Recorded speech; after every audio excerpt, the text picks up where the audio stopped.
সুপ্রিয় দর্শক, এদিকে লক্ষ্য করুন। আপনারা যদি আমাদের চ্যানেলে লক্ষ্য করেন তাহলে পেঁয়াজ নিয়ে কিন্তু বেশ কিছু ভিডিও দেওয়া রয়েছে। আজকেও আমরা পেঁয়াজ চাষ নিয়েই ভিডিও করেছি, কারণ আজকে আপনাদেরকে দেখাবো আমাদের পেঁয়াজে কী রকম ফলন হয়েছে, কতটুকু ফলন হয়েছে এবং আমরা যে পেঁয়াজগুলো রোপণ করেছিলাম সেই পেঁয়াজগুলো কত বড় হয়েছে। তাই ভিডিওটি কেউ স্কিপ করবেন না। এইটাই হচ্ছে আমাদের পেঁয়াজের জমি। আপনারা দেখেছেন আমরা পেঁয়াজের চারা রোপণ করেছি এই জমিতে, আর রোপণ করার পরে আমরা আগাছানাশক থেকে শুরু করে পচন ধরা পর্যন্ত যতগুলো ওষুধ লাগে আমরা সম্পূর্ণ ভিডিও করে আপনাদেরকে দিয়েছি। আজকে হলো আমাদের পেঁয়াজ তোলার সময়। তো আমরা এই পেঁয়াজ তোলার সময় পেঁয়াজটা কত বড় হয়েছে আমাদের জমিতে, আর কি সাইজ হয়েছে এবং কতগুলো পেঁয়াজ আমরা পেলাম, সম্পূর্ণই থাকছে আজকের ভিডিওতে। তো ভিউয়ার্স, বেশি ফলন যদি পেতে চান তাহলে আমাদের সম্পূর্ণ ভিডিওগুলো দেখে আসবেন, আর আমাদের মতোই এইরকম ফলন আপনারও হবে ইনশাল্লাহ। বর্তমানে পেঁয়াজের দাম কিন্তু অনেক কম, তো এই পেঁয়াজ আমরা এখন সংরক্ষণ করে আমাদের বাড়িতে রেখে দেব, আর যখন বাজার মূল্য একটু বেশি বৃদ্ধি হবে তখনই আমরা বিক্রি করব। তো ভিউয়ার্স, আপনারা দেখতে পাচ্ছেন আমি একটি পেঁয়াজ আমার জমি থেকে তুলে নিলাম, আর আমাদের পেঁয়াজ কিন্তু সম্পূর্ণ পেঁয়াজই এই অবস্থায় হয়েছে, আর সবগুলো পেঁয়াজই এত বড় সাইজে চলে এসেছে।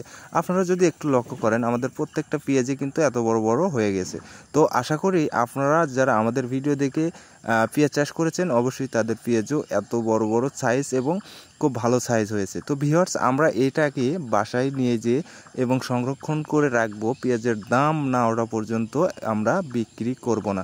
তো ভিউয়ার্স, আমরা এটাকে কিভাবে নিয়ে যাব? তো ভিউয়ার্স, আমরা এভাবেই গাছ সহ নিয়ে চলে যাব আমাদের বাসায়, আর এভাবেই আমরা শুকিয়ে রেখে দেবো। তো ভিউয়ার্স, এই পেঁয়াজটা আমরা প্রচুর পরিমাণে রোদ দিয়ে শুকাবো, আর শুকালে এর পেঁয়াজটা কোনো রকমভাবে পচার কোনো চান্স থাকবে না এবং কোনোভাবে নষ্ট হওয়ার কোনো চান্স থাকবে না। তো ভিউয়ার্স, আমরা এভাবেই আমাদের পেঁয়াজগুলো তুলে নিয়ে যেয়ে আমাদের বাসায় রেখে দেবো।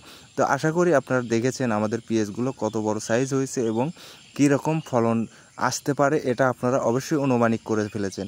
সম্পূর্ণ পেঁয়াজই একই সাইজ, একদম সবটা পেঁয়াজই কিন্তু একই সাইজের হয়ে গেছে। তো ভিউয়ার্স, আপনারা দেখেছেন আমরা কতটুকু চারা রোপণ করেছিলাম এবং সেই চারা থেকে এত বড় পেঁয়াজ হয়েছে। তো আমি যদি এই পেঁয়াজে আরও পরিচর্যা করতাম তাহলে এই পেঁয়াজটা আমার ফেটে যেত এবং নষ্ট হয়ে যেত।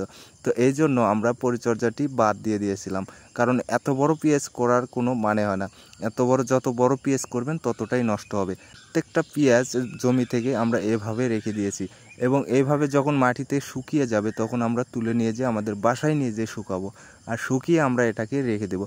আর রেখে দেওয়ার পরে যখন বাজার মূল্যটা বৃদ্ধি হবে তখনই আমরা বিক্রি করব। তো ভিউয়ার্স, আশা করি সবাই বুঝতে পেরেছেন, আর আমাদের পেঁয়াজের ফলনটাও আপনারা দেখতে পেয়েছেন। সবাই লাইক সাবস্ক্রাইব করে আমাদের পাশে থাকবেন।